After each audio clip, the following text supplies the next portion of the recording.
Bom dia a todos, estamos começando mais um Reavivados pela Sua Palavra e hoje juntos vamos estudar Colossenses 3.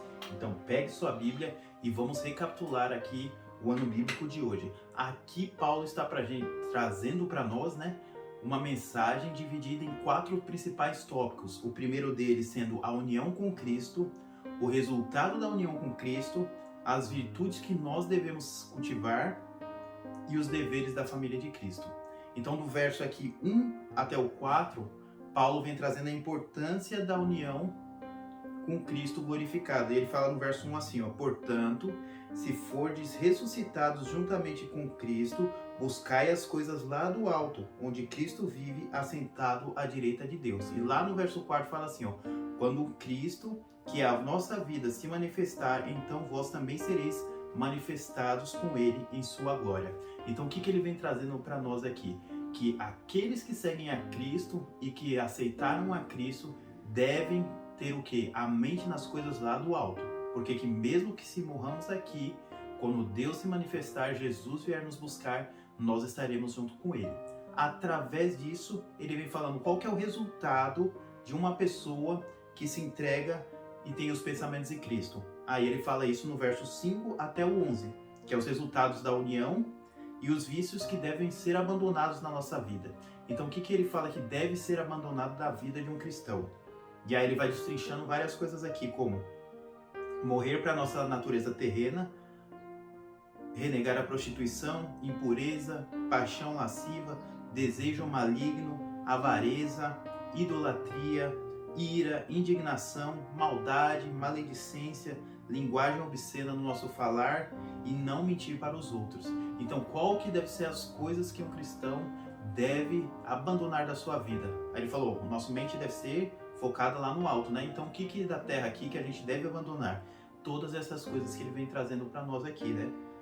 Impurezas, prostituição, como falou, ira, maledicência, o mentir para as outras pessoas, a linguagem que a gente fala. Então o cristão deve estar sempre atento à forma de viver dele, quais as características e os erros que ele tem para abandonar isso e seguir segundo o modelo que é o de Cristo. Depois ele vem falando aqui, qual que é as virtudes que nós devemos cultivar. Então, o que a gente deve tirar da nossa vida e agora o que nós devemos cultivar, né?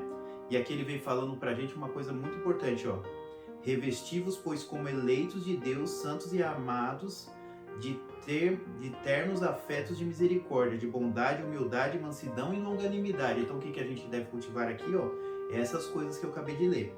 E depois no 13, suportai-vos uns aos outros, perdoai-vos mutuamente, caso alguém de vós tenha alguma queixa contra outro. Assim como o Senhor vos perdoou, assim também perdoais aos outros. E no 12, e tudo o que fizerdes, seja em palavra, seja em ação, afeto, em nome do Senhor Jesus, dando a Ele graça do Pai. Então o que ele vem falando aqui?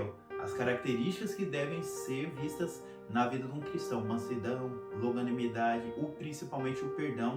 Já que Deus nos perdoou, nós também devemos perdoar aos outros. E tudo que a gente fazer seja feito sempre para a honra e glória do nosso Pai, Deus, né? E depois aqui eles vêm falando os deveres da família de Cristo, né? Dos versos 18 até o 25. E ele fala assim, vem falando, esposas, sejam submissas aos seus maridos. Maridos, amai as vossas esposas e trateis elas bem. Depois vem falando, filhos, obedeçam aos seus pais. Pais, não incitem a ira dos seus filhos. Servos, obedeçam os seus patrões, né? Independente da forma que você... Aqui vem falando questão de servos, lá que naquela época tinha, né? Pra gente hoje como trabalho, né? Quando a gente trabalha para uma pessoa, como que a gente deve trabalhar? De qualquer jeito? Fazer as coisas de qualquer jeito também? Não, só faço o básico e mais nada. Não. Aqui fala que você estiver fazendo é como se você estivesse, fazendo ao próprio Deus. Então, naquela época, os servos, vocês trabalham aqui, mas vocês trabalhem como se você estivesse trabalhando para Deus.